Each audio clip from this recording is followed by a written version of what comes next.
या endocrine system भी तब बिगड़ता था जब हमारा मन बिगड़ जाता था। माइंड से, साइकी से, नर्वस, इम्यून और एंडोक्राइन तीनों सिस्टम अफेक्ट हो जाते हैं। तो डॉक्टर साहब, आपके हिसाब से कौन सा बेहतर सिस्टम हुआ? वैदिक विज्ञान कहता है कि जो ऊर्जा का विज्ञान है, प्राणिक ऊर्जा, लाइफ फोर्स एनर्जी का विज्ञान और उसका जो सिस्टम है नाड़ी और चक्र, वो मन को भी अफेक्ट कर सकता है। यहाँ से तो केवल पल्स चेक होती है। राइट। नाड़ी मतलब ये लाइफ फोर्स एनर्जी चैनल्स, और इन सारों को आपस में कनेक्ट कर रही है नाड़ियों का जाल। 7 जो मेजर चक्र हैं और साथ ही हमारे एंडोक्राइन ग्लैंड्स भी कही गई हैं, और दोनों कहीं ना कहीं कभी कभी हमारी इमोशन से प्रभावित होती हैं। मॉडर्न मेडिकल सिस्टम हमको एक मशीन की तरह देखता है।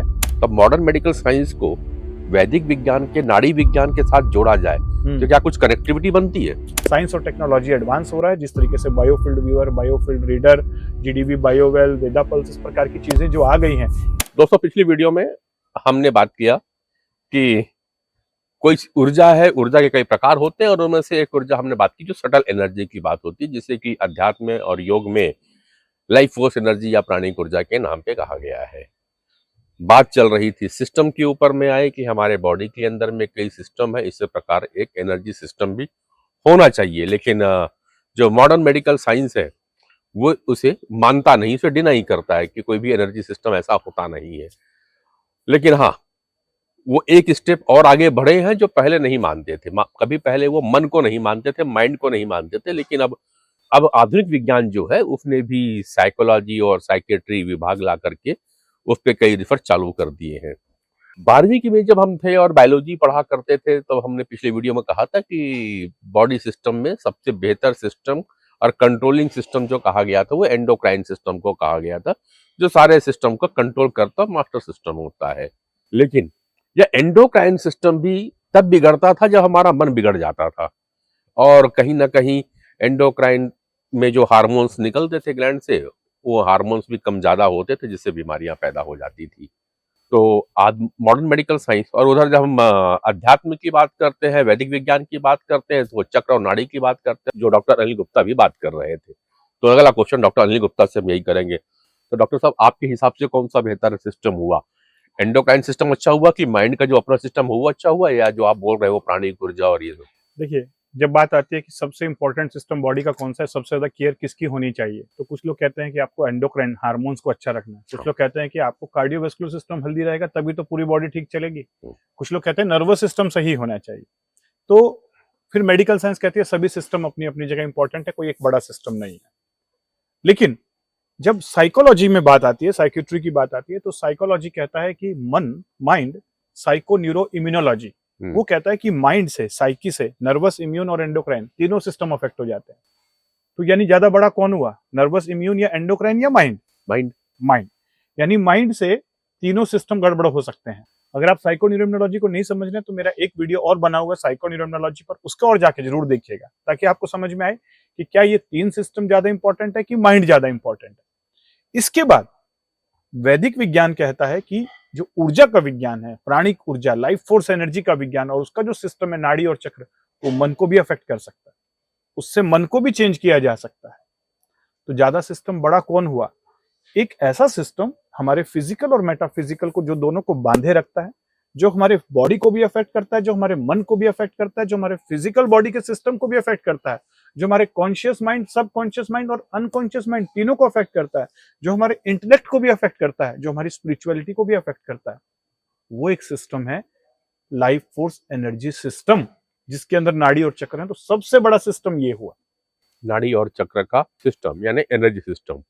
साइको इम्यूनो न्यूरोलॉजी का जो वीडियो है वो डिस्क्रिप्शन में दिया हुआ लिंक है, आप एक बार क्लिक करके जरूर समझे, क्योंकि किसी ने भी नहीं बताया कि साइको इम्यूनोलॉजी होती क्या चीज है।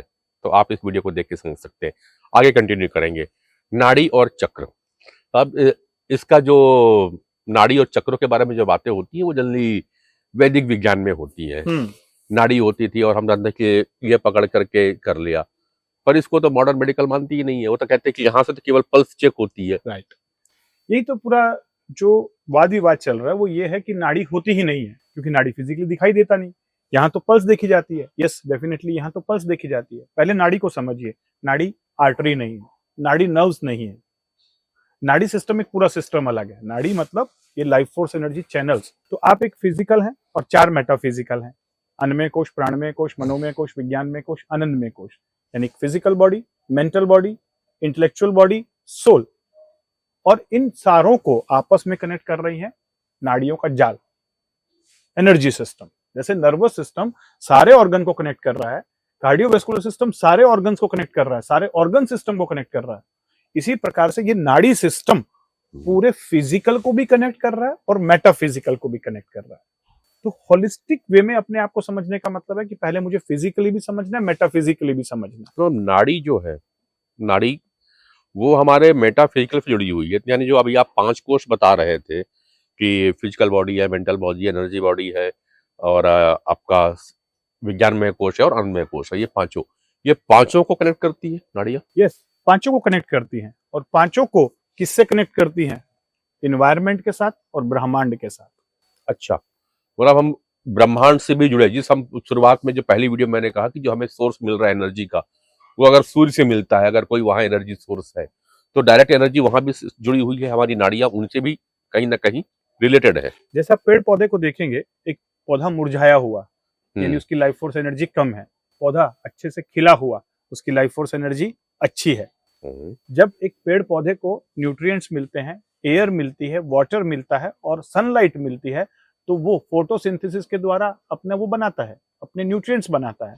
लेकिन उसके अंदर लाइफ फोर्स एनर्जी बढ़ जाती है, इसीलिए वो जीवंत दिखाई देता है।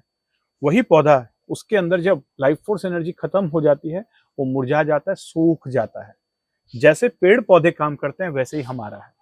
हमारे अंदर भी नाड़ियों के अंदर जब लाइफ फोर्स एनर्जी बैलेंस होती है, फ्री फ्लो होती है, खड़ा हुआ पानी जो होता है ना, रुका हुआ पानी, बदबू आने लगती है। सेम टू सेम नाड़ियां मतलब नदी की तरह है। नदी में पानी बह रहा है, इसमें क्या बह रही है? Life force energy. तो ये पूरा फ्री फ्लो होना चाहिए। जितना free flow of life force energy रहेगा और बैलेंस रहेगा, उतना ही हमारी फिजिकल हेल्थ अच्छी रहेगी। क्योंकि जब नाड़ियां जो सेल से जुड़ी हुई हैं, ऑर्गन से जुड़ी हुई हैं, ऑर्गन सिस्टम से जुड़ी हुई हैं, उसमें लाइफ फोर्स एनर्जी अच्छी रहेगी, तो सेल की, ऑर्गन सिस्टम की लाइफ फोर्स एनर्जी मेंटेन रहेगी और ये प्रॉपर वे में काम करेंगी। लेकिन जैसे ही लाइफ फोर्स एनर्जी ऑर्गन की कम हुई, तो जो बॉडी की फिजियोलॉजी है, जो फंक्शनिंग है, वो डिस्टर्ब होनी शुरू हो जाएंगी। चाहे वो नर्वस एक्टिविटीज हो, चाहे वो एंडोक्राइन एक्टिविटी हो, चाहे वो हार्मोनल एक्टिविटी हो या इम्यूनिटी हो। तो एक तरफ ये नाड़ी की लाइफ फोर्स एनर्जी जब कम होती है, तो हमारी इम्यूनिटी भी इफेक्ट होती है, हमारा नर्वस सिस्टम भी इफेक्ट होता है, एंडोक्राइन सिस्टम भी इफेक्ट होता है। जिस ऑर्गन की नाड़ी ब्लॉक होंगी, उसी ऑर्गन की लाइफ फोर्स एनर्जी कम होगी, वहीं पे डिजीज आनी शुरू हो जाएगी।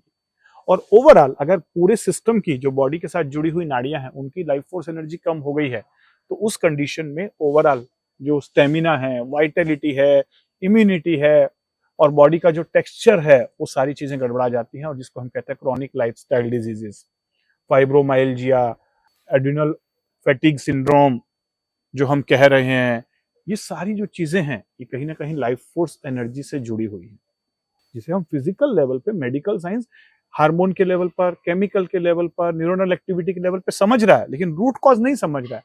रूट कॉज उसका लाइफ फोर्स एनर्जी का इम्बैलेंस है। दूसरा जो लेवल है, जब ये फिजियोलॉजी को अफेक्ट कर सकता है, यानी कि जब आपकी लाइफ फोर्स एनर्जी ठीक रहेगी, तो बॉडी के फिजिकल हेल्थ अच्छी रहेगी, स्टेमिना अच्छा रहेगा, वाइटलिटी अच्छी होगी, इम्यूनिटी अच्छी होगी, जिसे आयुर्वेद में कहा गया है ओजस।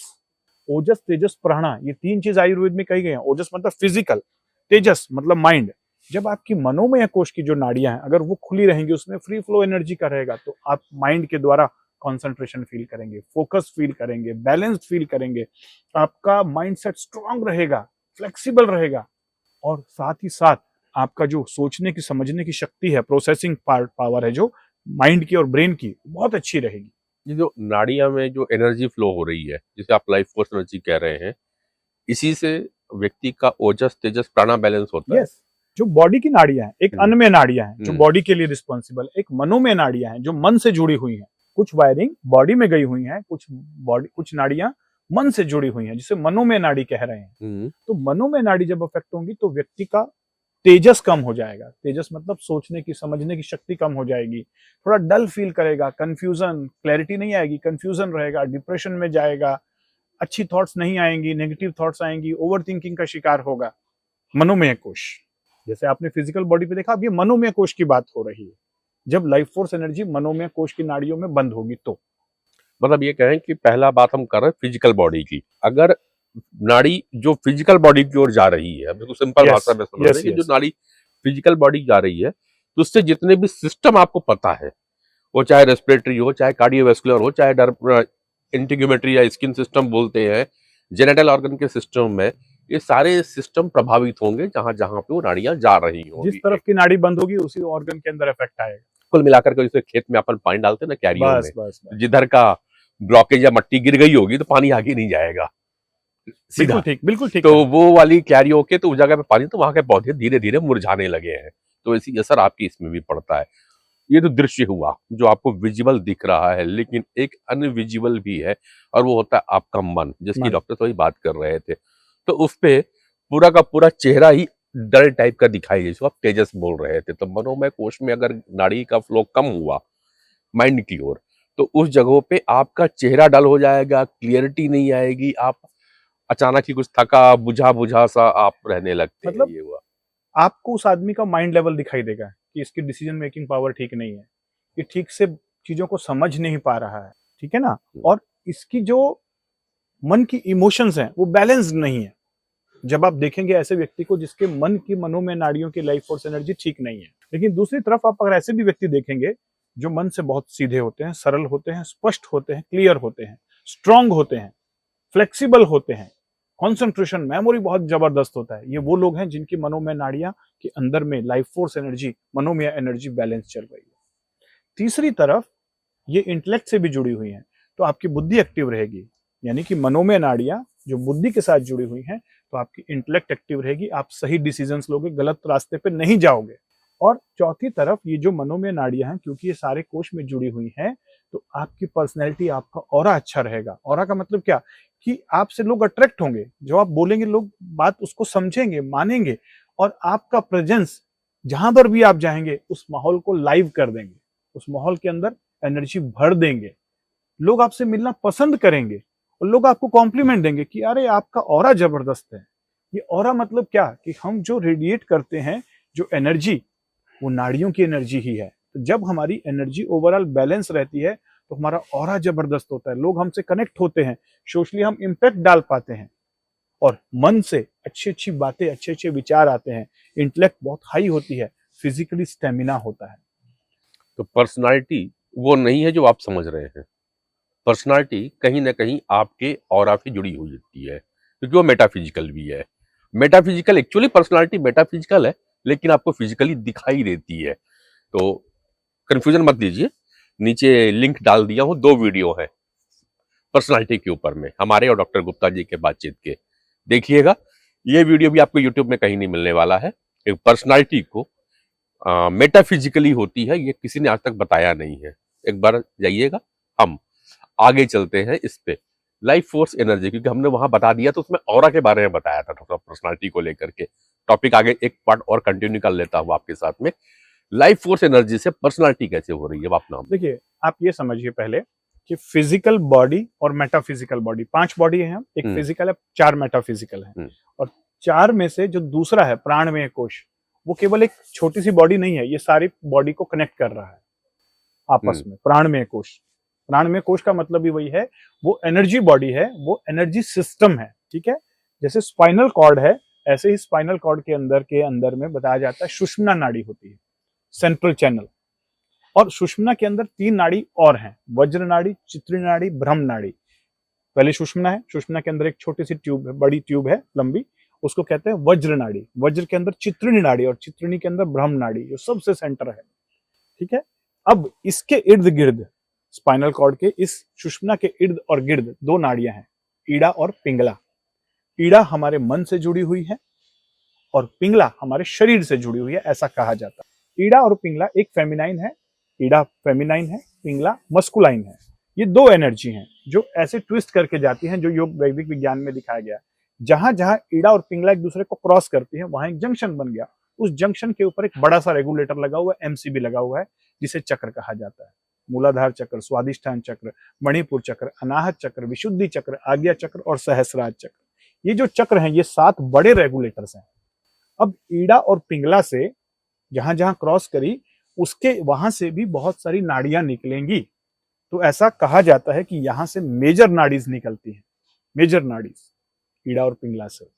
फिर ये मेजर नाड़ीज करीब करीब 72 में डिवाइड होती हैं और 72 से फिर 72,000 और 72,000 से फिर आगे 5-5 में जो डिवाइड होंगी 3,50,000। एक नाड़ी जो नीचे की तरफ जाती है शंकिनी नाड़ी, वो केवल 2,000 में डिवाइड होती है। 70,000 जो नाड़ियां हैं वो करीब आगे 5-5 में डिवाइड होकर 3,50,000 बनाती है। लेकिन एक नाड़ी जो नीचे की तरफ जाती है उसके बारे में और समझना अभी बाकी है, और डीप लिटरेचर मैं भी ढूंढ रहा हूं कहां कहां मिलता है शंकिनी नाड़ी। वो कुछ गुप्त द्वार बताया गया है स्पिरिचुअलिटी को अचीव करने का, क्योंकि वो मूलाधार चक्र से सहस्रार चक्र की तरफ पीछे का कुछ रास्ता है। उसके बारे में मैं लिटरेचर अभी और सर्च कर रहा हूं। इसमें जो है ये 2,000 में डिवाइड होती है। तो यानी मेजर नाड़ी ईड़ा पिंगला सुषुम्ना, सुषुम्ना के अंदर में वज्र नाड़ी, चित्री नाड़ी, ब्रह्म नाड़ी। अब ये जो नाड़ियां हैं ये 72,000 में डिवाइड और 72,000 से 3,50,000 और 2,000 शंकिनी नाड़ी के रास्ते 3,52,000 और ईड़ा पिंगला सुषुम्ना वज्र नाड़ी, चित्री नाड़ी, ब्रह्म नाड़ी 3,52,000 6 नाड़ियां। इस प्रकार से मेजर, माइनर, माइक्रो और माइक्रो माइक्रो का जाल बिछा हुआ है नाड़ियों का। और इन नाड़ियों में रेगुलेटर लगे हुए हैं 114 चक्र, 114 चक्र बताए गए हैं। जैसे 7 मेजर हैं उसी प्रकार से माइनर चक्रास हैं, माइक्रो चक्रास हैं। चक्र मतलब कुछ नहीं, एक रेगुलेटर है। अब ये जो नाड़ियां हैं फिजिकल बॉडी के अंदर भी हैं, मन से भी जुड़ी हुई हैं, मनोमय कोश से जुड़ी हुई हैं, इंटेलेक्ट बुद्धि विज्ञान में कोश से भी जुड़ी हुई हैं और सोल से भी जुड़ी हुई हैं। इसीलिए स्पिरिचुअल प्रैक्टिसेस में भी सोल मतलब कॉन्शियसनेस हमारी, तो इस कॉन्शियसनेस को जब रेज किया जाता है एक एक चक्र से ऊपर लेके जाए जाते हैं, सहस्रार चक्र में लेके जाते हैं और आप डिवाइन के साथ जुड़ते हैं तो आपकी स्पिरिचुअल अवेकनिंग होती है, यानी सोल का इवोल्यूशन होता है और एक हायर प्रोस्पेक्टिव ऑफ लाइफ का समझ पाते हैं। ठीक है, थोड़ा सा बातें हम मॉडर्न मेडिकल साइंस से भी जोड़ते हैं। आप बार बार ये बता रहे हैं कि नर्वस सिस्टम और एनर्जी सिस्टम लगभग एक तरह ही है। एक ही है कि फिजिकल बॉडी में है, दूसरा जो है वो फिजिकल के साथ साथ मेटाफिजिकल में भी है। लगभग वैसा ही जाल बिछा हुआ है जैसे नर्वस सिस्टम का है। राइट। ये भी बड़े हैं, स्पाइनल कॉर्ड मेन है, उसके बाद में फिर उसके बड़ी बड़ी ब्रांचेस निकली हैं, फिर लास्ट में जाकर के माइक्रो में डिवाइडेड है, बहुत सारी नर्व्स में लगी है।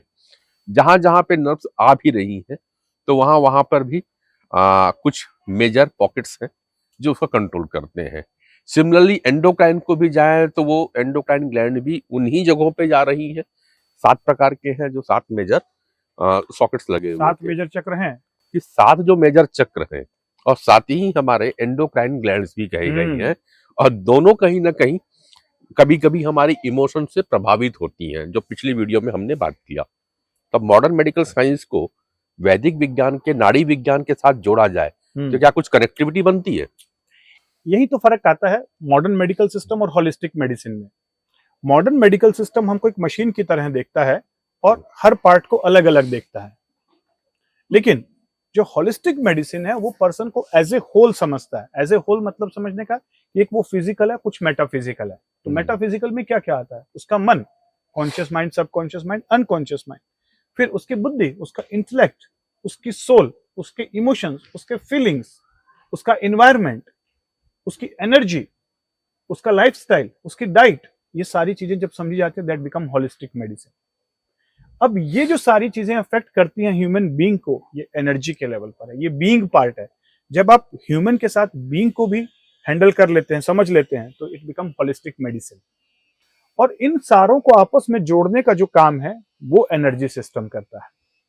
और ये एनर्जी सिस्टम जब परफेक्ट फंक्शनिंग होता है, free flow of energy, balance flow of energy, ये प्राणा, ये 5 प्रकार के प्राण कहे गए हैं बॉडी में। 7 चक्र हैं इसको ट्रांसमिट करने के, रेगुलेट करने के, 72,000 नाड़ियां हैं और इनको 5 प्रकार की एनर्जी में डिवाइड किया गया। अपान वायु, अपान वायु मतलब जो रिप्रोडक्टिव सिस्टम और एक्सक्रीटरी सिस्टम के साथ जुड़ी हुई है, लोअर 2 चक्रा से जुड़ी हुई है। समान वायु जो हमारे डाइजेशन और ट्रांसफॉर्मेशन के लिए, जो एंजाइमेटिक रिएक्शन है उसके लिए जुड़ी हुई है, जो मणिपुर चक्र से है। यहां पर जो है प्राण वायु, प्राण वायु मतलब जो हार्ट और लंग्स के साथ जुड़ी हुई है, जो हमें जीवित रखे हुई है, जो हमारी बॉडी को वाइटलिटी देती है, इम्यूनिटी देती है। उदान वायु यहां से लेकर ऊपर की तरफ जो विशुद्धि चक्र के साथ जुड़ी हुई है, जो माइंड और ब्रेन के साथ हमारी एक्टिविटीज को, हमारी थॉट प्रोसेस को, हमारी इंटेलेक्चुअल प्रोसेस को एनर्जी देती है। और एक व्यान वायु जो हाथों और पैरों में फ्लो करती है, जो पूरी बॉडी के जो फंक्शंस हैं, जो हम फिजिकल वर्क कर पा रहे हैं, स्टेमिना है, फिटनेस है, जो प्रोवाइड कर रही है। तो यानी ये जो लाइफ फोर्स एनर्जी है, इसको भी 5 प्रकार में डिवाइड किया गया है। अपान वायु, समान वायु, प्राण वायु, उदान वायु, व्यान वायु। ये 5 प्रकार की बायो एनर्जीज हैं। यानी अगर हम बॉडी को डिवाइड करें तो 5 सेगमेंट में डिवाइड कर सकते हैं।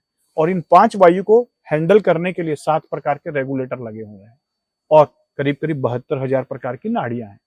किस प्रकार की वायु में डिस्टर्ब होगी, कौन सी नाड़ियों में ब्लॉकेज होगा, उस प्रकार की वायु गड़बड़ होगी, उस प्रकार की बायो एनर्जी डिस्टर्ब होगी, उससे जुड़े हुए ऑर्गन्स या उससे जुड़े हुए ग्लैंड्स प्रॉब्लम करेंगे।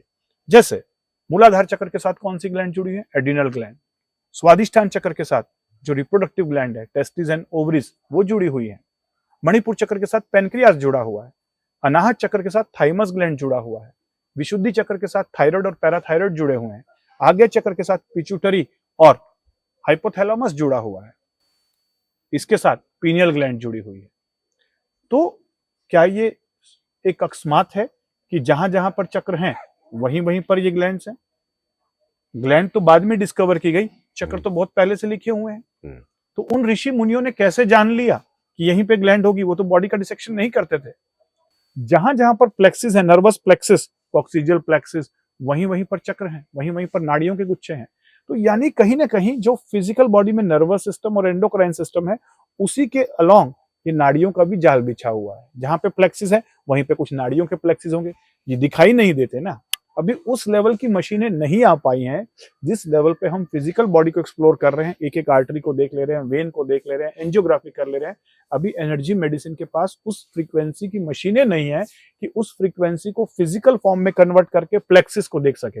अदरवाइज हम नाड़ियों के प्लेक्सिस भी देख पाएंगे, हम चक्रों को फिजिकल फॉर्म में देख पाएंगे अगर वो मशीनें आ जाएं तो।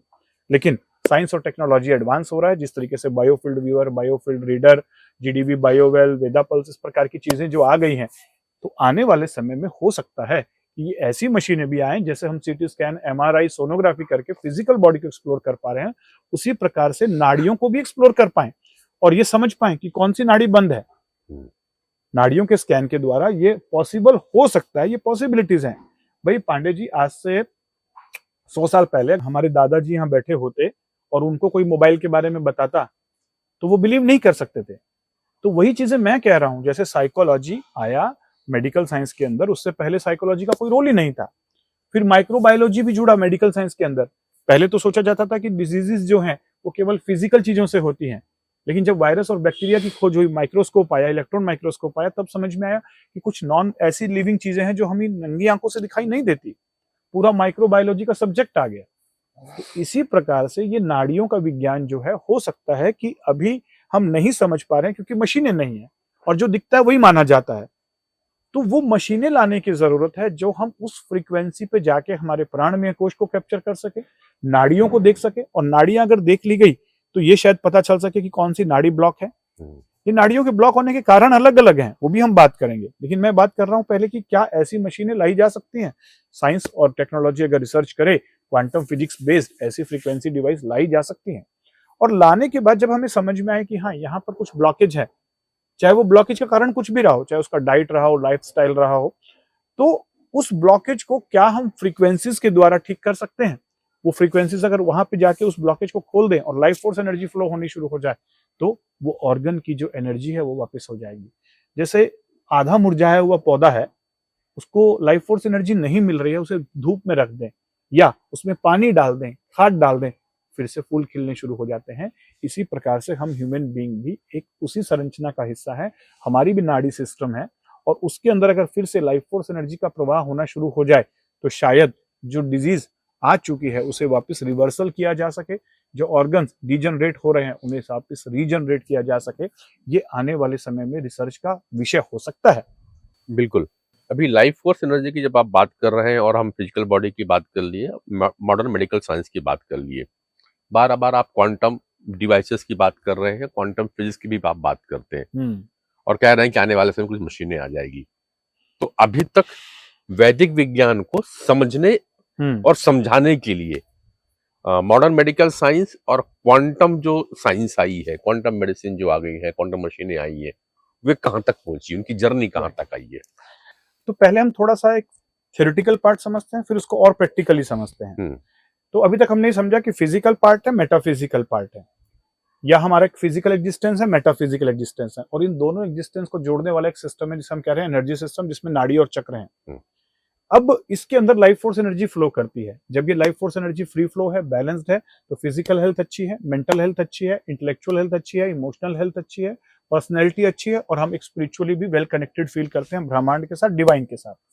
लेकिन जब ये लाइफ फोर्स एनर्जी डिस्टर्ब हो जाती है तो फिजिकल बॉडी में फिजिकल हेल्थ इश्यूज आते हैं, मेंटल बॉडी में मेंटल हेल्थ इश्यूज आते हैं, इमोशनली इनस्टेबल हो जाते हैं, पर्सनैलिटी डल हो जाती है, मैनिफेस्टेशन पावर कम हो जाती है, और हम एम्प्टीनेस या डिसकनेक्टेड फील करते हैं। राइट? अब अगला पार्ट है कि हो क्यों रहा है, कौन से ऐसे फैक्टर हैं जो हमारी नाड़ियों को ब्लॉक करते हैं, उस ऊर्जा को प्रभावित करते हैं। सबसे पहला चीज है डाइट एंड लाइफस्टाइल। जो हम डाइट खा रहे हैं उसकी भी एक एनर्जी है। वैदिक विज्ञान में कहा गया फूड एक एनर्जी है जो हमारे मन को भी प्रभावित करता है, शरीर को भी प्रभावित करता है, एनर्जी को भी प्रभावित करता है। तो किस प्रकार का आप एनर्जी फूड खा रहे हैं, उसकी वाइब्रेशन क्या है, वो आपकी नाड़ियों को प्लस या माइनस कर सकता है अंदर जाने के बाद। किस प्रकार के इन्वायरमेंट में आप रह रहे हैं, आप अनहेल्दी इन्वायरमेंट में रह रहे हैं जहां पॉल्यूशन है, पॉल्यूशन के बियॉन्ड अनहेल्दी एनर्जी भी तो है वहां पर। पॉल्यूशन एक अनहेल्दी पार्टिकुलर एनर्जी है, लेकिन कहीं सटल एनर्जी भी ऐसी है जो नेगेटिव हो सकती है, वो भी हमें अफेक्ट करती है। गंदगी वाले स्थानों की एनर्जी डाउन फील की जाती है। क्लटर्ड एनर्जीज हैं, बहुत ज्यादा लोग एक जगह पे रह रहे हैं, तो वो एनर्जीज भी हमें अफेक्ट करती है। Lifestyle, sedentary lifestyle, sitting is next to smoking. अगर लगातार हम बैठे रहते हैं तो हमारी जो नाड़ियों का फ्लो है वो बंद हो जाता है। मूवमेंट से नाड़ियां खुलती हैं, इसलिए योगा, प्राणायाम, जो थाई चीज है, जो कीगोंग है, जो प्रैक्टिस है, इसमें बॉडी को मूवमेंट कराया जाता है। इवन जिम से भी नाड़ियां खुलती हैं आपकी, जब आप बॉडी के अंदर मूवमेंट देखते हैं, घूमने से, चलने से। तो मूवमेंट जितना करेंगे, movement heels and sitting kills. तो ये नाड़ियां बंद होती हैं सेडेंटरी लाइफस्टाइल से। माइंड ओवर जब चलेगा, बहुत ज्यादा चलेगा, ओवर थिंकिंग होगा, स्ट्रेस होगा, तो मन की नाड़ियां बंद हो जाएंगी। जब हम गलत लोगों की संगति में रहते हैं, कंपनी, अगर आसपास ऐसे फ्रीक्वेंसी के लोग हैं जिनकी फ्रीक्वेंसी और अच्छा नहीं है, तो वो एनर्जी आपके ऊपर भी ट्रांसमिट हो रही है, वहां से भी आपकी नाड़ियां ब्लॉक होती हैं। इन्वायरमेंट में, आप कैसे इन्वायरमेंट में रह रहे हैं, स्लीप कैसी है आपकी, मेडिटेट आप कर रहे हैं कि नहीं कर रहे हैं। प्राणायाम एनर्जी के फ्लो को बढ़ाता है, स्ट्रेस एनर्जी के फ्लो को घटाता है, सात्विक फूड एनर्जी के फ्लो को बढ़ाता है, जंक फूड एनर्जी के फ्लो को घटाता है। नेचुरल इन्वायरमेंट्स जो 5 एलिमेंट वाला है, खुले नेचर आपकी फ्लो को बढ़ाती है। कंजेस्टेड इन्वायरमेंट एनर्जी के फ्लो को कम करता है। इमोशनल स्ट्रेस, नेगेटिव इमोशंस आपके एनर्जी के पाथवे को ब्लॉक कर देती है। मोटिवेशन, अच्छी थॉट्स, पॉजिटिव थिंकिंग एनर्जी के फ्लो को बढ़ा देती है। देखा कितनी सारी चीजें हैं जो हमारी एनर्जी के फ्लो को घटा रही हैं और बढ़ा रहे हैं, और इनमें हम डे टू डे लाइफ में इन्हीं के बीच में जा रहे हैं। ओवरऑल आपको एनर्जी ऑडिट करके देखने की जरूरत है कि दिन भर में मैं कितनी एनर्जी इनहांसिंग एक्टिविटी करता हूं और कितनी एनर्जी डिप्लीशन एक्सरसाइज करता हूं। कौन सी ऐसी चीजें जो मेरी एनर्जी को बढ़ा रही हैं, मेरी लाइफ फोर्स एनर्जी को, नाड़ियों के अंदर फ्लो को बैलेंस कर रही हैं, और कौन सी ऐसी चीजें जो मेरी एनर्जी और लाइफ फोर्स एनर्जी सिस्टम को डाउन कर रही हैं। और वही आपका ओवरऑल है। अगर आप लगातार ऐसी स्टेट में चल रहे हैं जिसमें आपकी एनर्जी लगातार ब्लॉक हो रही है, धीरे धीरे डाउन जा रही है, तो कहीं ना कहीं आप फिजिकल हेल्थ इश्यूज और मेंटल हेल्थ इश्यूज का शिकार हो जाएंगे, पर्सनैलिटी डल हो जाएगी। लेकिन अगर आप लगातार जो एक्टिविटीज कर रहे हैं उसमें ओवरऑल दिन भर में आपकी एनर्जी का बैलेंस बढ़ रहा है, तो आपकी लगातार हेल्थ अच्छी होती जाएगी, आपकी पर्सनैलिटी जबरदस्त होती जाएगी, आपके ओवरऑल 7 डायमेंशनल वेलनेस का आप अपने इन्वायरमेंट में लाना शुरू कर देंगे। राइट। तो अभी तक आप तो ये समझ गए हैं कि हम जिस सटल एनर्जी की बात कर रहे थे, जिस हम प्राणिक ऊर्जा, लाइफ फोर्स एनर्जी की बात कर रहे थे, वो है क्या। आप ये भी समझ गए कि जो वैदिक विज्ञान में डिस्क्राइब किया गया है चक्र को, नाड़ी को, वो क्या चीज है और कैसे मेटाफिजिकल और फिजिकल बॉडी का आपस में कनेक्शन रहता है। ये भी आपको समझ में आ गया कि चाहे बीमारी फिजिकल हो या मेंटल हो, कहीं ना कहीं वह नाड़ी से, चक्रों से और लाइफ फोर्स एनर्जी से कनेक्टेड है। वही एक रूट कॉज है इन चीजों का। आप ये भी समझ गए नाड़ी में कैसे ब्लॉकेज होती, किन कारणों से ब्लॉकेज होता है। अगले वीडियो में और डिटेल में अब समझेंगे। वैसे वीडियो बहुत सारे मौजूद हैं इसके कि नाड़ी को खोला कैसे जाए, ब्लॉकेज है तो ब्लॉकेज को खोला कैसे जाए, मगर यहाँ पे अब थोड़े अलग हम बात करेंगे कि नाड़ी जो ब्लॉकेज हुई है वे कहाँ पे ब्लॉकेज है वो देखी जा सकती कि नहीं। First thing. सेकंड, जब एनर्जी है, ऊर्जा है, तो ऊर्जा का एक मापक है, एक उसको नापा जाता है कि इतनी ऊर्जा अंदर पे है किसी भी सिस्टम पे, या इतनी एनर्जी जनरेट हो रही है। तो क्या ये जो लाइफ फोर्स एनर्जी है इसको भी नापा जा सकता है, इसको भी मापा जा सकता है? क्या ब्लॉकेज है तो ब्लॉकेज कहाँ कहाँ पे है और उससे कौन से ऑर्गन प्रभावित होते हैं ये भी नापा जा सकता है क्या? इन सारे विषय बात करेंगे नेक्स्ट वीडियो पे। तो अगर अभी तक आपने चैनल सब्सक्राइब नहीं किया है तो कर लो, क्योंकि इन सब विषयों पे इससे बढ़िया चीजें आपको नहीं मिलने वाली है, जहाँ पे मॉडर्न मेडिकल साइंस और वैदिक विज्ञान को प्रैक्टिकली जोड़ करके बताया जा रहा है नए कॉन्सेप्ट के साथ में। बने रहिए हमारे साथ, यानी डॉक्टर अनिल और नरेंद्र के साथ में मिलूंगा नेक्स्ट वीडियो पे।